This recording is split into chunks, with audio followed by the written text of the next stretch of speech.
Hi, everyone. Thank you for joining us for this month's featured member for Unicorn Wellness Studio. Unicorn Wellness Studio is a membership-based online wellness center anchored in 30-minute mat workouts, a 15-minute monthly guided meditation, and new and full moon tarot readings, all based and written in a 4-week cycle format in accordance to the current astrology and moon cycles. It's a community filled with incredible, unique souls sharing their personal magic in all kinds of ways. And each month, I feature a unicorn and share their magic that they generate in the world, plus why they get on the mat in meditation and in the tarot on a regular basis. We explore how Unicorn Wellness supports their expansion, healing, and empowerment, and their particular brand of magic in the world, and how important the practice is to support them in doing the work that they do along their path. Our featured member today is Janah Boccio. Janah is a licensed clinical social worker, sexuality education teacher, consultant, and speaker, and PhD student. She has over 13 years of experience working with students, parents, and educators about sex and sexuality. In addition to having experience working as a social worker at an independent school in New York City, Janah maintains a psychotherapy practice where she works with adolescents and adults, focusing mainly on gender and sexuality, as well as anxiety and life transitions. Janah has created workshops and written advice columns for parents and caregivers on how to talk to kids about sex and sexuality, and has presented to parents and pre-K through 12th grade educators on gender and sexuality development as both a consultant in schools and at various conferences. She received her BA in psychology from Macalester College and her MSW from the Smith College School for Social Work and her MED from Widener University. She's currently working towards her PhD in sexuality education at Widener University. And she is one of my very best and dearest friends here in Brooklyn. Hi, Janah. Hi. I am super excited to have you here and to have you as our featured member for this month. I feel like it's been a long time coming. We've been talking about it for a long time. Yeah. I am fascinated and love the work that you do, and clearly your bio is so juicy with such good stuff and good work in the world. I just want to hand it over to you to kind of talk us through, because that's, reading somebody's bio is always awesome, and then it just makes it sound really big, and you're like, that's Yeah, it kind of felt that way to hear it. right? I love reading people's bios to them because it always has that oh yeah, I do that, I did that. Just tell us, in your words, about your work. But what I like to hear and what the community likes to hear is why the work is important to you, maybe why you started, and kind of the story and the journey of it. Okay. Well, I think the first part is to talk about being a social worker, because that was my sort of first passion. Almost 20 years ago, I went to social work school, and actually, yes, 20 years ago this year. And it's just such an important part of who I am. It isn't just a job. It isn't just work. It is part of my being in the world, is like witnessing people's stories, supporting them along their way, and helping them find their way to being their most authentic self. That's how I see it. It's a co-created process, therapy, for me. And so that's what I've been doing. And then the last 13 years, I was working at a school, and one of my roles in that school was to teach sex ed. And, looking back, that always has been a thread in high school. And, it was very important to me, and like education and social justice, and it's all woven together. But as I taught myself how to teach sex ed, I hadn't really had any formal training, but I did start reading everything I could and started going to conferences. It just became something that I was really focused on, and like the second wave of some passion in my life. And I started feeling like this is what I want to do more of. And so I met some people who had gone to Widener University. There's two programs in the country that like give you a degree in sexuality education. There used to be one, I know it's like, but also when you think about it, it makes sense because of our state that we're in. There used to be a program at NYU and then it was discontinued. You know, there's programs in gender and sexuality, but nothing like as focused as what I'm doing. So about 5 years ago, this little seed of, I think this is what I want to do next, was planted. And in 2017, I started the program at Widener and then started getting speaking gigs. And that has been really, really fun. It was something I wanted to do, something I was terrified of doing.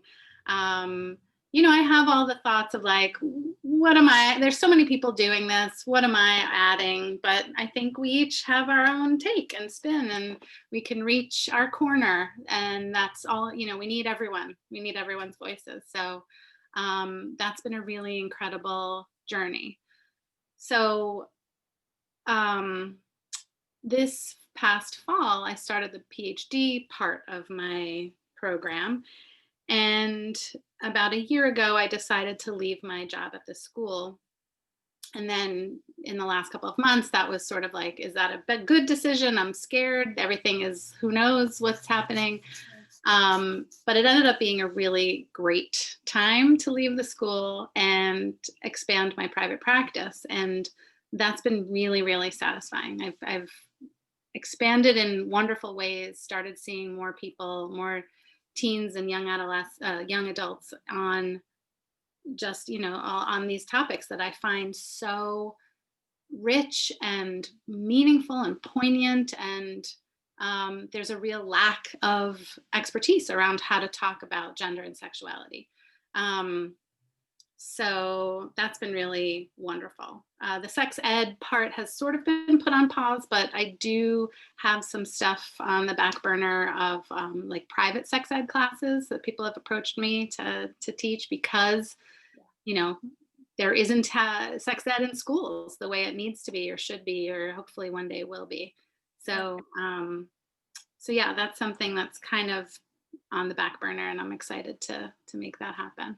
I hope my name is one of the names on that list. I'm like, I really want you to teach it, because so unique experience. So every time I do these vlogs and these interviews, I'm learning as well, you know, that one, did you fall into sex education for, you know, like teens and in these issues because you were in the school, or that was really a main point on your path, or did you kind of fall into it and then fall in love with it?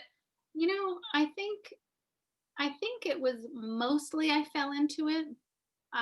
You know, it was I remember my interview, they asked me, are you going to be comfortable teaching sex ed to 6th, 7th, and 8th graders? And I was like, oh yeah. You know, but not ever having done that. But, you know, it's an interview and I was on a job, I was Hunt and I wanted this job. And so it ended up being my favorite part of the year. Those 8 weeks that we spent focused on talking about all of the stuff that falls under sex ed, which is really everything. It's not just like how babies are made. And STIs, it's, you know, how you interact with the world, how you interact with yourself, your body, how you see your body, what needs you have, your sexuality, your gender identity, all of it, right? Your anatomy. So it just, the way that the students responded to an adult who was open and wanting to give them information and answer their questions, they could not get enough. Yeah. And it's clearly lacking in their lives. And it was sort of twofold. I love working with young people and talking with them about it and answering their questions and bringing ideas up and topics for discussion. And they really grapple with it in amazing, exciting ways. But then I would, you know, have monthly parent meetings, and the parents would say, thank God you're doing this. And it was like, no, you need to be doing it too. I want to help you understand why it's important that we are all doing it. You know, parents and caregivers who are in kids' lives ideally are having these conversations to sort of normalize and take the shame out of it and the discomfort. Um, so it was sort of this parallel, like, I love working with parents, and I love working with kids too. Well, so that was okay. I mean, so many questions. Do you find, because I mean, you just said it, that when you talked with the kids, that they were like so open to it, so like hungry for it, and it becomes this cool dialogue because there's no like baggage attached to it, right? And then you have parents that are like, oh my God, thank God. Which I was gonna wonder, like, are they super excited about it, or like, no thanks, like if they're more challenging to work In with? my 13 years, I had 3 parents who um, questioned anything. One parent just wanted to have one conversation about, in their home, they taught, you wait until marriage to have sex. And my answer to that is, yes, that is one way that people approach this. And we talk about that, of course, but it is not the only way. And she was okay with that. I had one parent who was wary of allowing her daughter to be a part of conversations that were about boys' bodies and processes. But over the course of the years that I had that student, she stayed more and more, and it became less of an issue. And then I had the third parent, also more conservative, like waited until marriage. That's her sort of approach. She just wanted to understand the thought and the pedagogy around having these conversations. It's some of it was a little shocking to her, like what topics we talked about. But she never, it was wonderful, the conversations that we had. We had so many long conversations about why it's important to have these conversations, how it helps, and the purpose. And she really appreciated the time I spent, and never kept her kid from my classes. And even though it was like a lot for her to take in. Yeah. But overall, nobody batted an eye or was uncomfortable with it at all. It's beautiful. I mean, that's like so cool. What Yeah. what are the ages that you typically taught for kiddos? Most of my experience teaching young people is, I guess, 10 to 14. Okay. And then what are the topics that you typically cover, and what were the ones that they felt were shocking? The students or the parents? I mean, probably I don't know, both. I would say the parents, because I think the students would probably be like, right on, I needed to know this. Like, I wanted to know this. Yeah. Kids never really are like shocked, because they're also hearing it. I mean, some of them are like, why would you ever want to do that? Sure. Developmentally, and it's like, nobody has to ever do anything they don't want to. You might change your mind, but you don't have to. Some people are not interested, So, what are I mean, really, literally everything. Gender identity, sexuality identity, biology, because biology, talking about how everything, there is no binary. Biology, there's no binary with biology. Anatomy, puberty, relationships, masturbation, consent. How do you know when you're ready to engage in sexual behavior? What do you want in a partner? Different kinds of relationships, boundaries, trust. Pornography, but actually really sexually explicit material. It's not just pornography, because sexually explicit stuff is everywhere. So, it really is healthy relationships, sexual harassment, sexually transmitted infections, but more, my goal and my approach is more of normalizing it all and coming from a more positive stance, because so much, if sex ed is being provided, it's often done with a like, be careful, it's dangerous, you could have this happen. And yes, there's consequences to all behavior, but there's also the goal is to have a healthy relationship to sexuality in your body, right? And so if we are only bringing it to young people through the lens of fear, that's going to turn them off. That's going to make them go do riskier things. But if you're like, yeah, it feels good. I mean, that's what would shock kids when I'd say most people have sex because it feels good, not to make a baby, because nobody ever says that, but that's the truth. And so once you say the truth to a young person, they then can trust you, and arming them with information helps them make informed decisions and healthier decisions. And all of the proof, shows that when you have good sex ed, kids wait longer to engage in sexual behavior, they have fewer unwanted pregnancies, and they have fewer STIs. So, and then, the things that would shock parents is that, we talk about like anal sex, and, and it's like all body parts can be involved with sex. And it's really about you finding what works and communicating that to your partner, and like you make that happen together, and it all looks different and nobody has sex the same way. And, so it's just really kind of like opening up the concept, because it really should just be open. It isn't just like, sex isn't just penis and vagina to make a baby. Like, we gotta get away from that concept as the like thing that we think of when we think of sex. So, well, I think that you probably know this, I'm just highlighting it, is that the parents are probably responding and oh, thank God you're doing this, because you can't right. teach what you don't know. And they don't, I even find myself, right, very educated, aware, and very open.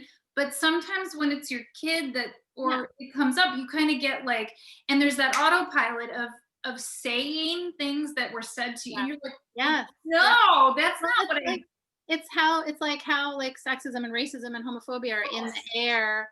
So is messaging around sexuality, and so it catches us off guard. There's unlearning to be done on all of those fronts. Yeah. So I think, I just think it's so, excited. I get excited when you talk about it, because I'm like, will you please teach a course that's for the parents and then run it parallel for the kids, just for everybody in the Unicorn Wellness community? Because I think that, again, like healing ancestral and familial wounds, right, and cultural wounds, and the cultural stigmas of all of it, the more we can discuss it. But most of us just don't have tools. And then it is a sensitive topic. It's an important one. So some of us don't, the recovering perfectionists in us don't engage in as much of it, because we also don't want to fuck it up even more. And that comes up so much. And I think that, so yes, I wrote a curriculum for parents, and the first session is, let's look at how you learned about this, and for you, and it's sort of like the bringing together of my social work to, experience as a therapist and the educator, because it is an emotional topic, and it needs to be handled with care and thought and tenderness. And that is my goal, is to have those parallel processes to like, I would love that. But the idea of like messing it up or fucking it up, I every time I work with a parent, that is a fear. I know. And of course, and I get it and I understand. And I have that too. Like I stumble with my own son, sometimes, but it's great modeling for revisiting, like you can come back and be like, I think I messed up, or I forgot to mention this, and can we come back to it? Or pausing and saying like, that's a great question. Thank you for asking me, but I think I need to go look it up. So let me get back to you. And then getting back to them. So you did two things. You like made them feel good and important, and then you did what you promised them that you do. And so it's just great modeling. Yeah. And there's, and if you make a mistake, you can revisit and say, I think I messed up. Let's re-talk about that. So I mean, having kids, I've never said I don't know so many times, right? Like, I don't know. Like, we need to go figure that out. 'Cause I don't know. I also think just in our own household, right, as a parent, I have a stepson and so 25 and now 13 and 9, those who identify as male, and it's been interesting to witness these ages and stages and 3 different unique personalities also. Like my oldest, our middle son, he's so easy. He's really earnest with his questions. He's very open with it. Like, we had some books that were recommended at that time. He read them. I mean, like, it was, and then he would come ask questions. Like, that was super his comfort level. And then on the other side, it's like they don't want to talk about it, and then trying to find an entry point that is not pushy but constructive is a little trickier. Any recommendations with those who are like, well, I don't want to talk about it? So what I typically will say is acknowledging that it can feel uncomfortable, Yeah. but saying, like, this is really important. I didn't have XYZ and I wish I had. And I want us to be able to have some of these conversations, even though it's uncomfortable. So here's why it's important, or here's what I'm hoping for. What's helpful, some kids appreciate books. You can read together, you can just provide and say, here's something, but I do want to connect with you about it, and not just like, here's a book, it's over. But then the other thing is doing something that doesn't involve eye contact. Because that, so if you have a car, when you're in the car, you're not looking at them. Going for a walk, gardening or baking, I don't know, something that you're doing side by side, so you're not like interrogating, like, let's talk about this, is really helpful. And then it's a great technique for any hard conversation with a young person. Yeah. So that's great advice. We used to say too, and then we kind of forget too, like that if we, for our kids, if you just take them on a walk, like that, eventually start talking, like to get them moving. Right. But in a certain pattern, that's really, really good advice. And bedtime, it's dark, they're tired, they're a little more vulnerable and open. That might be a time when they'd ask questions. Okay. But until you have your courses, that run side by side, because I'm like, I want to host your first one. I know. What are some resources for parents who are like, okay, this is kind of the next level, and to be supportive and having better conversations, or where they're not having sex ed offered, or they feel like it's like, oh my God, it's like the worst sex ed? Yeah. There are great accounts on Instagram and Facebook, and great books too. There's a woman who runs, they're called Sex Positive Families. They're on Instagram and Facebook, and she has a website, and they're wonderful. They're really, like, their main gig is this, like, I am doing a lot, and it has been sort of put on pause, that part. I wish I could do more of that, but I just, with the school, it's too hard. But they're great, and they do have workshops for parents and kids, like an hour-long class that you can take together online, to sort of jumpstart that. And they have great resources. So that would be a great place to start. Okay, that's awesome. Yeah. Why do you think it's, I mean, like, this is like the elevator, but like, just so it's in one small space, why do you think it's so important to have, the verbiage I'm going to get wrong, but one, sex education for, teens in these certain ages, and the types of sex education that is more helpful than others, more constructive? Well, I think ideally sex ed would start, it starts in utero, and with a baby, with using all the right words and terminology, and to sort of take away the shame. If you have a euphemism for a body part, then the message is we don't talk about that directly, because it's shameful. We don't, and so, um, and then it makes it harder for kids to talk about if something happens to them. So it is sort of a protective factor to have open, honest conversations about bodies and what they do and boundaries right from the start.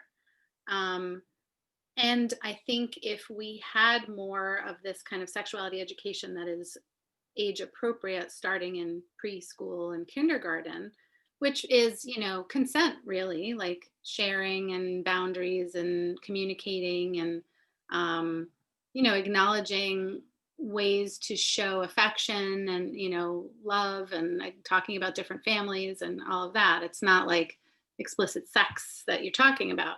um, I think that it would reduce the shame that people have around their bodies, around the feelings that come up in their bodies or not, right? Like acknowledging that there's a spectrum of sexuality. Some people are asexual, which doesn't mean that they never have sexual experiences. Some might not, some might, but it's not a primary thing. Some people are highly sexual and see people and immediately want to be sexual with them. And some people need intimate relationships before they're sexual, so like talking, just it normalize, like everyone's normal, like there is no normal, right? Like it's just, um so it would reduce shame, and it is a way to talk about the things that are happening. If it's in the dark, then that's where the problems arise. We have the rates of sexual assault on college campuses is so high, and I have to think that part of that is because we're so twisted about our sexual desires. you know Girls and femme identified people are still taught that they shouldn't be sexual, or they get those messages that it's bad to be sexual. And so the boys are socialized to be the initiators, and the girls are taught to sort of like not want it, but and it's like, Yeah. no. All confused. Right, right. And so, like, there's no shame in having sexual interest and behavior and desires. And, we all have these bodies that are built for pleasure, in all the ways, and not just sexually. Um, so I think having direct, open sexuality education throughout childhood would just kind of like reduce the tension around having desire and wanting to be sexual, and not understanding why you're doing it, and just all of that. Yeah, I feel like I have a question that I wish was like maybe more, intelligent in its formation, but I just think that so much of like the dynamics in relationships would just be a whole lot easier if we could just communicate what I like. I Yeah. don't know if I like that. I don't even know what that is. Could we try? No, thank you, and have it be heard, because Right. this comes up a lot because I graduated from an all women's college. So the foundation of like feminist and misogyny, like culturally ingrained, is so big, but I didn't understand the tiny learning curve that I had because of that education when it came to relationships. And for people who don't have that um, information yet, how different they navigate with shame in particular. I don't know that. I don't think that was a question. Yeah. I think it's so powerful. Um, Clearly, how powerful it is because you witness it, and I just want. Right. Like Yeah. here's an example. This is one of the most beautiful moments in one of my groups that I had. It was a group of seventh graders. And one of the girls walked in first, and she was just kind of grumpy and sorry, cat. She just was like, came in and was like the worst mood. I was like, what's going on? She's like, I have my period. And then one of the boys walked in and saw her just sort of like moping or whatever. And he was like, oh, she's been grumpy all day. And I looked at her and I was like, can I kind of explain what's going on generally? And she was like, sure, whatever. I was like, sometimes when people have their periods, they feel low energy or blue, and he was like, oh, you have your period? And she was like, why are you so excited? And he was like, well, it means you're like growing up and you were talking about like wanting to be older or taller or whatever, and then the whole period we had was spent just talking about like being seventh grader and puberty and changes and all the stuff. And it was just like, how wonderful to have this boy be like celebratory of her having her period. And like, it was totally an okay conversation to have in this mixed gender group. And it Yeah. was beautiful. And it stands out as like, right, isn't this what we want? Like, Right? let's just like, Well, and giving men and those who identify as male an opportunity into that conversation as right, well, instead of being, everyone needs to be hearing all of the experiences. yeah.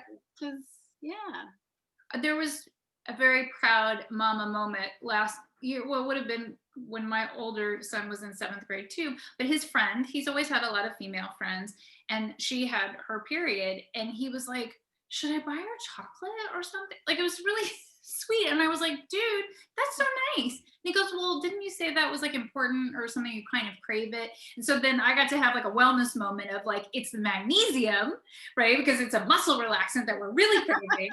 Get her a So, banana. right? I was like, I'm gonna use this as a teaching moment too in a different way.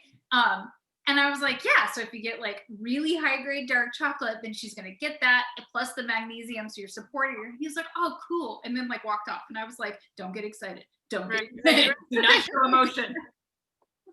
But I Aw, thought how neat, because as someone, I just kind of looked back at being in seventh grade and I thought how utterly embarrassing it was that you didn't want to talk about it with anybody. Like, you had to sneak out of the classroom to go to the bathroom, like you're experiencing this new thing on your own.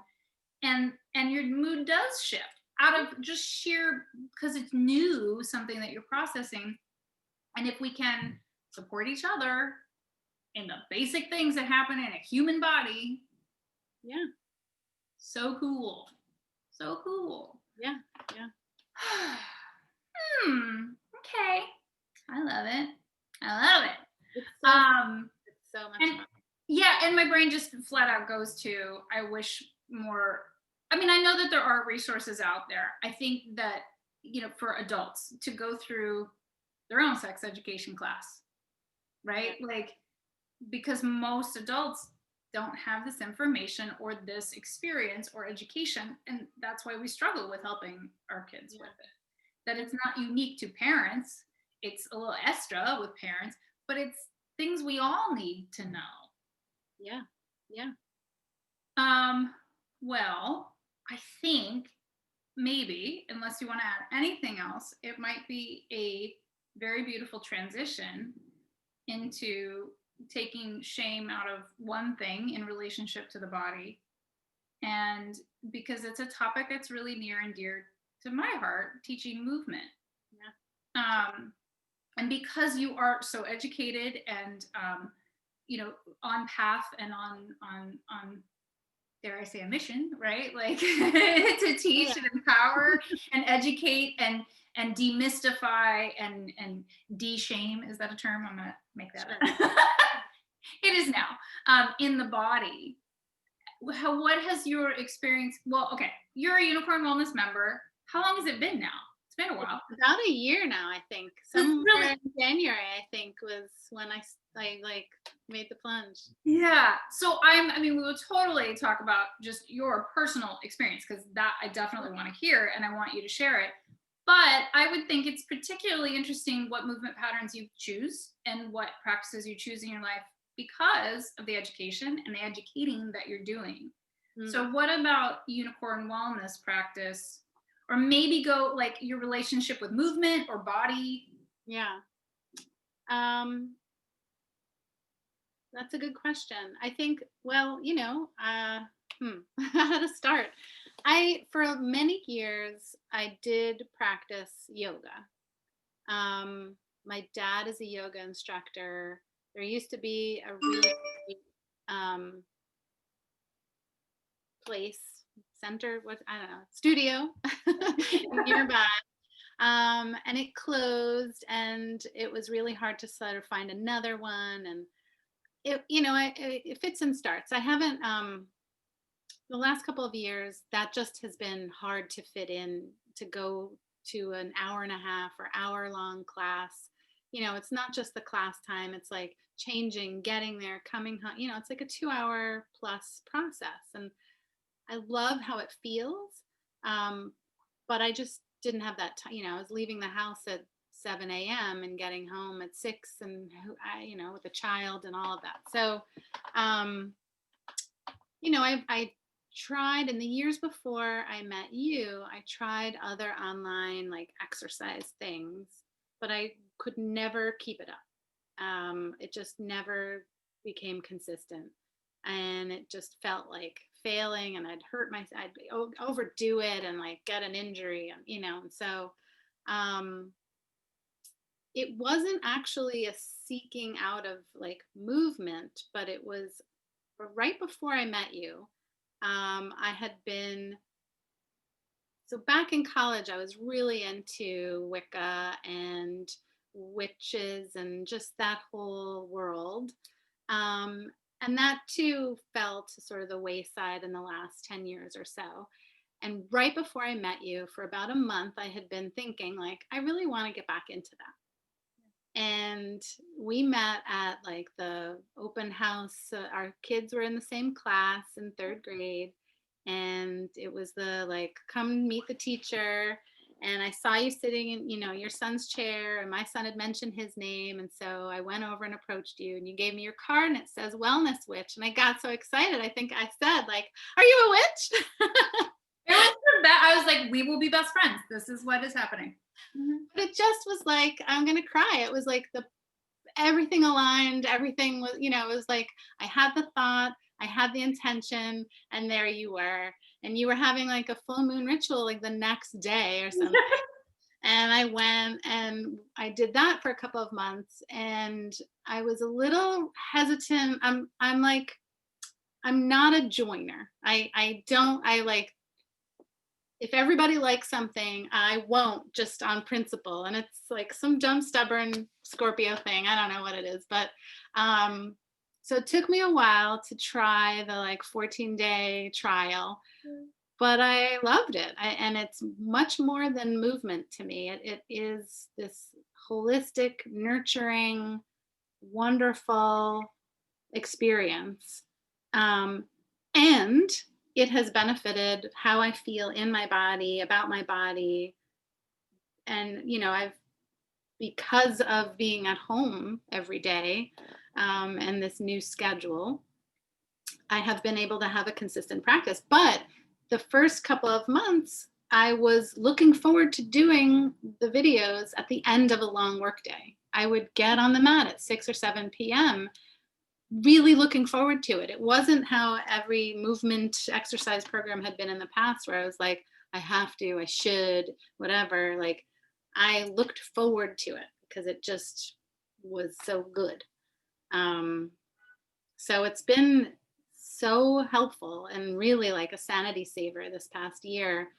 There have been days when I get on the mat and I start weeping. But then after the 30 minutes, I feel better or clearer or solid, grounded. But I feel stronger and more capable and flexible, and I'm able to do things that I couldn't do. And like, I'm amazed. I love your posting when you post your mat time, because I witness it at different levels for different reasons, like as a friend, right? And then there, as the energetic empath and psychic, I always know when people are resistant to movement patterns for whatever reason. I mean, that doesn't take to a psychic, but I'm just saying, like, I feel it. So because we are friends, we spend time together, our kids spend time together. there's some tender treading sometimes where I'm like, you don't have to do this just because we friends, like it's cool. I Right. appreciate it. But it's also like, again, sometimes the more it runs in the family, the more baggage comes with it, or just that you had a practice prior in a different way. And sometimes we're still trying to replicate what things used to be. Or when things Yeah. didn't stick, you're like, oh my God, it's one more thing. And so it's been really interesting to witness. Yes, there was some resistance for all of those reasons. And like you said, you're like, I'm not enjoying it. People like it. I'm not going to like it. I'm like, okay. And then here you come, like a year later in a pandemic, and like energetically, I just feel like there's such this exuberance around it that's so gorgeous. It's not loud, it's not weird. It's just, I'm going to put words out there and then you can correct me if I'm wrong. It just seems and appears to be more empowered and more comfortable. Yeah. Yeah. Yeah, definitely. No, it's been so great. I love It it. feels so much better in so many ways just from those moments. And um yeah, it really has been a wonderful journey, and I look forward to them now. I'm like, what's going to be next? And oh, I love resistance bands, and like just all the things, and all the things I noticed that used to be really hard, and the things that still are like, I don't understand how the body can move like that, but one day I'm going to get there. Totally. And you said even originally that you were looking forward to it at the end of the day, like when you would come home. Is there anything that is identifiable as to why you looked forward to it? Like when you didn't look forward to other things, or like other online programs where you felt like you overdid it and were injured, or it just didn't stick? I think it just is, I feel really good at the end of a video. Yeah. I don't feel, sometimes you mention sort of like exercise culture of like just pounding the body and being so mean to it. And like, um, so I didn't ever feel wrung out. Yeah. Sometimes I feel like, well, that was a lot of effort, or, sometimes I'm sore, a little sore, but like not the way I used to be after doing some kind of like intense thing. Um, but I still am seeing, like I made a muscle in the mirror this morning, and I was like, ooh. Sometimes as the trainer, like the coach in me, like I love to repost and be like, I see that deltoid that was not there before. Yeah, it's like beautiful to just feel the strength, and it isn't about having someone else's body. It's about making my body be the best it can be. And like, I know that I feel better when I do some movement and have some strength and flexibility and all of that happening. Like that, I need that for me. And so it's just been, it clicked, it works, and I really enjoy it. Had you done any, because so just for those who are not members who watch this, Unicorn Wellness is based in Pilates, but it is very yogic at times, and also very functional movement, strength and conditioning as well, because my background's pretty diverse, but it's based in Pilates. Had you done Pilates before? I did try out, I did have some time on that reformer machine, and um and I liked that, but it was at a gym, and Yeah. Yeah. it Did was you also ever? expensive and didn't feel like I was getting, again, it's like so body focused, and I love the things are following the moon cycle, and it is nurturing in a way that exercise, pure exercise stuff isn't. It, Okay. it just, like, that's why I said it's holistic, because it's like getting the whole. Yeah. It's interesting. I love to hear this because you know how we go through periods of time where some things are just loud and always repeated. That is the unique difference with Unicorn Wellness than anything else. Like that the movement is, yes, it is like it's fitness because we're moving our body, but it's all written in accordance to the lunar cycles and the current astrology, so that when we're at a new moon phase, energetically we're doing all stretches. When we're at a full moon phase, we're pushing a little bit harder. And it's been really clear in the last I would say last 2 years, that our members are really identifying that working within those cycles is the difference of what's keeping them in a practice where they've never had a practice before so consistently, and what makes them feel good. So I just love it, if that's Yeah. because that's what I'm hearing. Yeah. And like it mixes it up, but it also makes sense. It's like what's happening and why shouldn't that reflect what's happening? You don't need to be going hard all the time. Yeah. Yeah. And even those stretch days, there's like that tiny and mighty, like, it really is so true and accurate. And I've noticed my own in the beginning, I would want to do the most because I'm the most. um, but in the last couple of months, I've really like, right, I cannot do the legs all the way down. I'm going to do the tiniest thing. And I've noticed a difference in being able to do that. Like you're pushing yourself, and no good is going to come of that. Yeah. But if you work within your range, you see stuff happen. And it's like, right. Yeah. So life lessons Yeah. on that we can move out. Yeah, because one of the things that I think can be confusing is that it's a fitness movement, but it is so much more than that. And that as a teacher, my goal is to remove the shame out of the body, that it's not about beating it up, working against it, making it look like somebody else's vessel, because that is so not what I do. It's really about just connecting in the vessel you got and feeling good about it, and not being in pain, and having consistency and that energy that is like, oh, no, that's sustainable now. Yeah. And how fun it is when you do things you've never been able to do before. Yeah. Do you find that they sneak up on you, that you're like, well, I'm just going to try, and she makes me try? Yes. There was that you're in like modified warrior, and then you like pick up your foot. In the beginning it was like, oh no, that I don't even, what, how was that possible? And then one day it was like, boop. You're like, I was so excited, I texted you immediately like, I did that thing. So yeah, totally sneaky. beautiful. Yeah.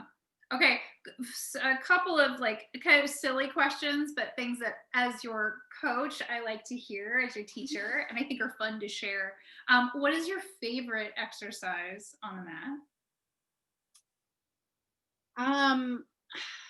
That I love those crab rolls.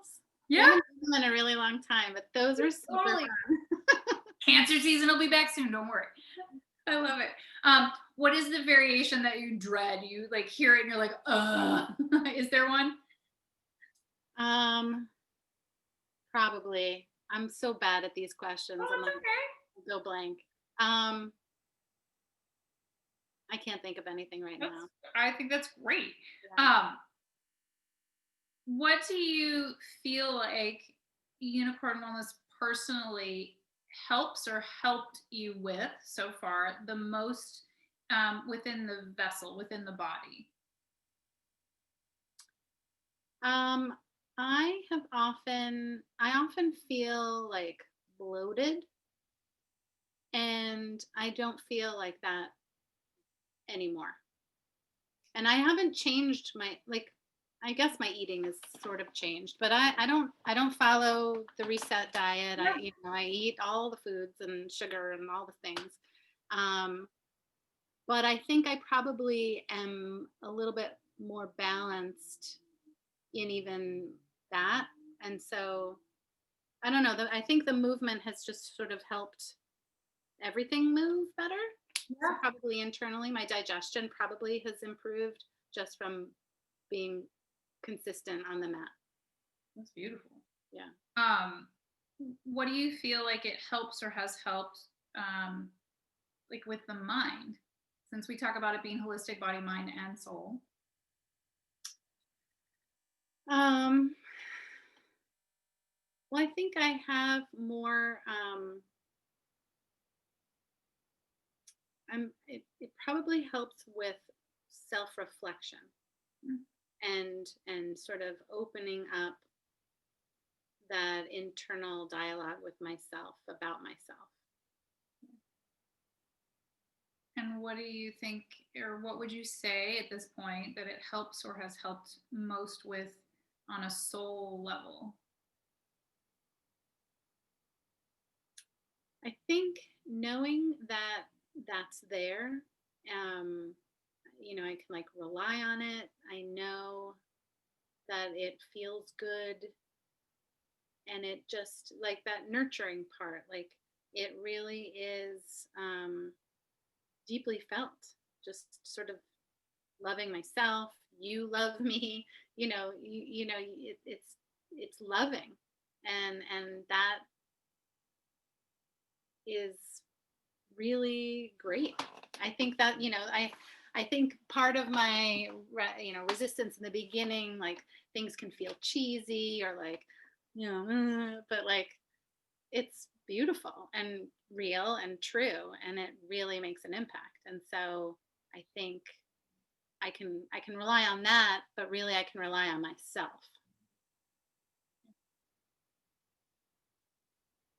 I don't, part of me goes, I should not say anything else. That's pretty good. What was, oh, the thing to touch on, like, because of the community, and because whenever we do our featured member, part of this is seeing what a unique community we are, that it is really a wide spectrum of souls, ages, stages, vessels, like how we each identify in the world. It's really, really diverse, I mean, in the truest sense of the word. And so when we talk about membership or having the practice, that so many of our members are like, some really are just like, we're on the mat, we see the other things, we're not there yet, don't really care. And like you said, you're like, yeah, I have not done the reset and I may not ever touch it, and I don't, it's right. Do you utilize the meditation or the tarot? Minimally. It's I have done the meditation and it's been amazing. And I think I probably don't do it because it's can be intense. Yeah. Fair enough. Um, and it's about making time. Yeah. It's really like giving myself that time.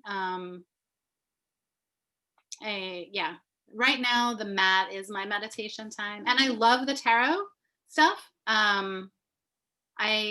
My schedule doesn't tend to work with when that stuff is happening. Yeah. So, but I love reading it, and Yeah. And I do not ask to bring shame or oh no. judgment. It's just really because some of our members literally, live and breathe by the meditation and the tarot readings that are in that library alone at the new and full moon. Like they are still somewhat, resistant to the map. And so our community is, again, very diverse in how they utilize the membership. So I just always ask because, one, I'm curious, and two, to really demonstrate and show, like, you don't have to be a diehard for all of it. So many of our members over the last, by the time this is live, it'll be 8 years, really say the movement is the meditation for them. Like it is a moving meditation. Yes, it's my movement practice, but it's more than that also. So all valid, and I just like to hear it. I also love to give permission that, like, if people are looking at it, they don't have to buy it, like as in like practice all of it. And that typically our members come in at different, when they're ready to, like you said, like, yes, I use the meditation, but sparingly, because for me it can be a little much, right? And that when the time is right, or if it ever is, it's already there. Yeah. So you don't have to go searching anymore. So I love this. I love you. Yeah. Well, I want to thank you for sharing you and your unique magic in this world with our community. There will be links below to get to know Janah better at her business account on Instagram and on Facebook. And I will link them below. And they'll be shared all over the place because I share all the time. But again, just thank you for sharing you with the Unicorn Wellness community. I love you so much, and I'm so grateful for your time today. For everyone listening, please like the video, subscribe to the channel, and head to the links below to connect with Janah in all the ways that you can, plus explore Unicorn Wellness through our 14-day trial with an email drop. You can get my newsletter. We are a monthly membership, and there is a handbook on Amazon, the Unicorn Wellness Handbook. Magical mentoring or personal session. So thank you for spending this time with us, and we will see you next month. Thank you.